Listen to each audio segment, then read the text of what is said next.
मैं Rajvir Singh Shoran, associate professor in chemistry, SRR Morarka government PG college. First of all good afternoon to all the students of BSc part second.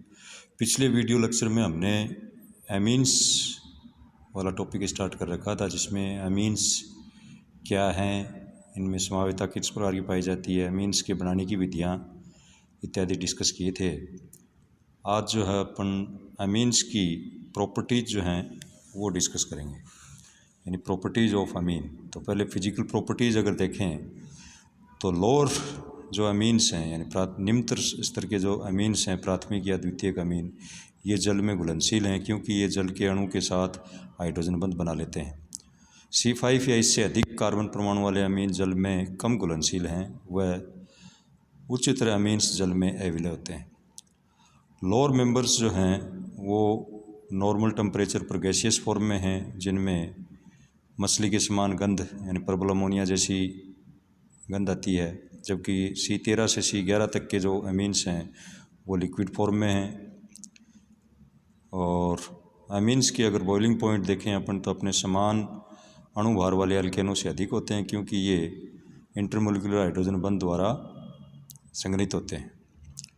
लेकिन इनके क्वथनांक alcohol व carboxylic अम्लों से कम होते हैं, क्योंकि नाइट्रोजन की इलेक्ट्रोनेगेटिविटी 3.0 का मान जो है ऑक्सीजन 3.5 से कम होता है। जैसे एन ब्यूटिलमीन है, इसका बॉइलिंग पॉइंट 77.8 डिग्री सेंटीग्रेड है। एन ब्यूटिल एल्कोहल है, इसका 118 डिग्री सेंटीग्रेड है। टर्सी अमीन्स में नाइट्रोजन परमाणु पर हाइड्रोजन परमाणु नहीं होने के कारण ये किसी और या स्वयं के अणुओं से हाइड्रोजन बंध नहीं बनाते हैं। केमिकल प्रॉपर्टीज़ अगर देखें तो 3 प्रकार के अमीन्स नाइट्रोजन परमाणु पर उपस्थित एकाकी इलेक्ट्रॉन युग्म ही अमीनों में होने वाली अभिक्रियाओं के लिए उत्तरदायी है।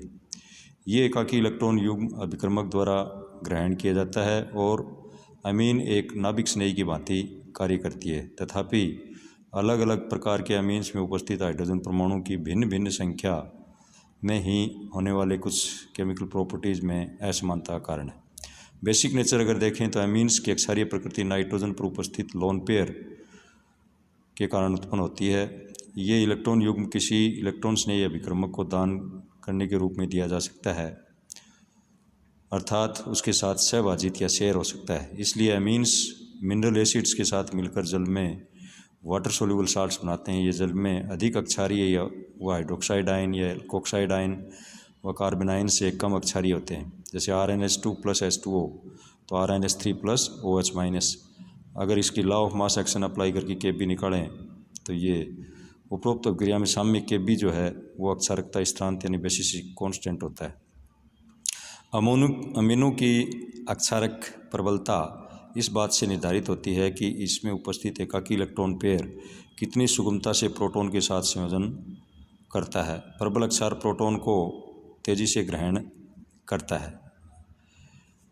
अमीन्स दुर्बल अम्ल होने के कारण जल में अधिक आयनिक अवस्था में होते हैं। अक्षारकता नियतांक Kb के उच्च मान प्रबल अक्षार व निम्नतर मान दुर्बल अक्षार होने के जानकारी देते हैं। अमोनिया की भांति अमीन्स भी जल में विलय होकर एल्किल अमोनियम हाइड्रोक्साइड बनाते हैं, जिनमें अक्षारीय गुण जो है वो उपस्थित होते हैं। जैसे NH3 + अमोनिया तो NH4OH ammonium hydroxide, RnH2 + H2O तो RnH3 + OH-। तो अमीन्स की अक्षारकता को निम्न प्रकारक भी प्रभावित करते हैं, जैसे इंडक्टिव इफेक्ट है, प्रेरक प्रभाव।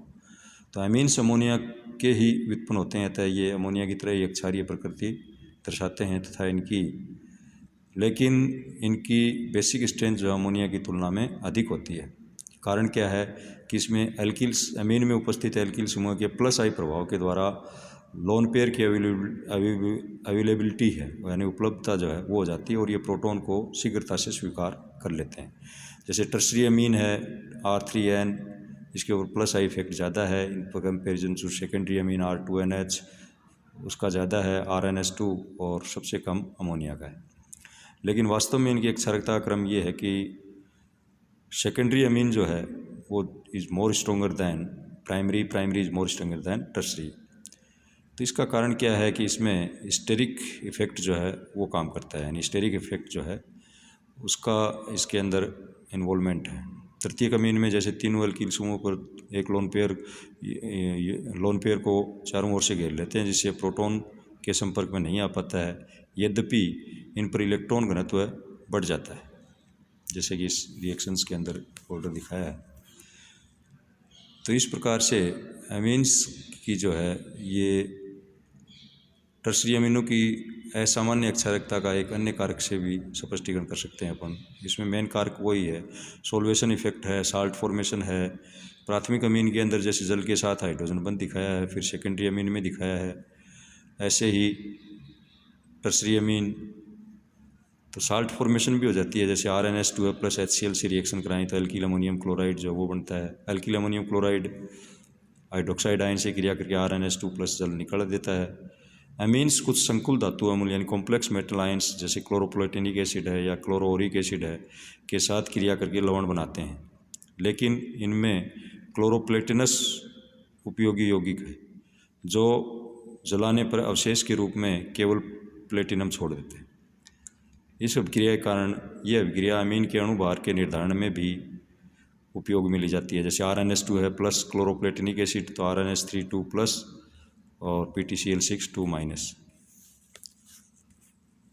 प्रॉपर्टीज़ अगर देखें तो एसिडिक नेचर अगर देखें, प्राथमिक और सेकेंडरी अमीन से क्रिया करके फेनिल लिथियम के साथ यदि रिएक्शन कराते हैं तो लिथियम डाई एथिलअमीन जो वो प्रोडक्ट बनता है और बेंजीन निकल जाती है।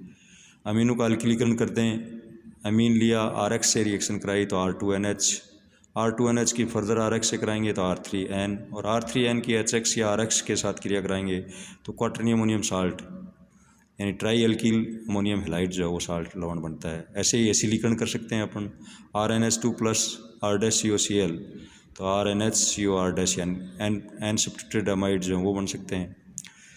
और इसी प्रकार से इसकी मैकेनिज्म जो है इस रिएक्शन के द्वारा आपको समझाई गई है। दूसरा, इसके अंदर जो है कार्बन डाइसल्फाइड के साथ रिएक्शन दिखाई RnH2 प्लस CH2 तो RnHC डबल बॉन्ड H यानी एन एल्किल डाइथायोकार्बोनिक एसिड जो है वो बनता है। और इसकी रिएक्शन जो है अपन सिल्वर नाइट्राइट या मर्क्यूरी क्लोराइड की उपस्थिति में कराएं तो एल्किल आइसोथायोसाइनेट यानी मस्टर्ड गैस जो है वो प्राप्त होती है। ये अभिक्रिया जो प्राथमिक अमीन के परीक्षण में हॉफमैन मस्टर्ड ऑयल टेस्ट भी इसका मुख्य आधार है। इसको हॉफमैन मस्टर्ड ऑयल अभिक्रिया भी कहा जाता है। जैसे ग्रिग्नार्ड रिएजेंट के साथ रिएक्शन कराते हैं RnH2 प्लस CH3MgI यानी RMgX तो मेथेन प्लस ये बन जाएगा। यानी अमीन्स सेकेंडरी के पास है तो ये अल्केन्स देंगे प्लस साल्ट जो है वो निकल जाएगा। ऐसे एल्डिहाइड्स के साथ अगर रिएक्शन कराएं RnH2 प्लस R-CHO तो Rn double bond CH R- यानी शिप्स बेस जो है वो बनता है और ये जल निकल जाता है इसमें से। और इस शिप्स बेस की रिएक्शन जो अपन इसका रिडक्शन करा देते हैं तो RnHCH2 R- जो है ये प्रोडक्ट बनता है। जैसे कार्बिल अमीन रिएक्शन है तो कार्बिल अमीन रिएक्शन की अपन क्या करते हैं, पहले प्राथमिक अमीन लेते हैं प्लस क्लोरोफॉर्म प्लस KOH तो प्रोडक्ट क्या बनता है एल्किल आइसोसाइनाइड यानी कार्बिल अमीन प्लस 3 KCl प्लस 3 H2O। तो पहले क्लोरोफॉर्म की KOH से रिएक्शन कराते हैं, इससे CCl2 यानी डाइक्लोरोकार्बिन बनता है। डाइक्लोरोकार्बिन की सेकंड स्टेप में अमीन के नाइट्रोजन के लोन पेयर के ऊपर जो है इसकी रिएक्शन करवाते हैं और इस प्रकार से लास्ट में एल्किल कार्बिल अमीन कहें अपन या एल्किल आइसोसाइनाइड प्रोडक्ट जो है थर्ड स्टेप में प्राप्त होता है।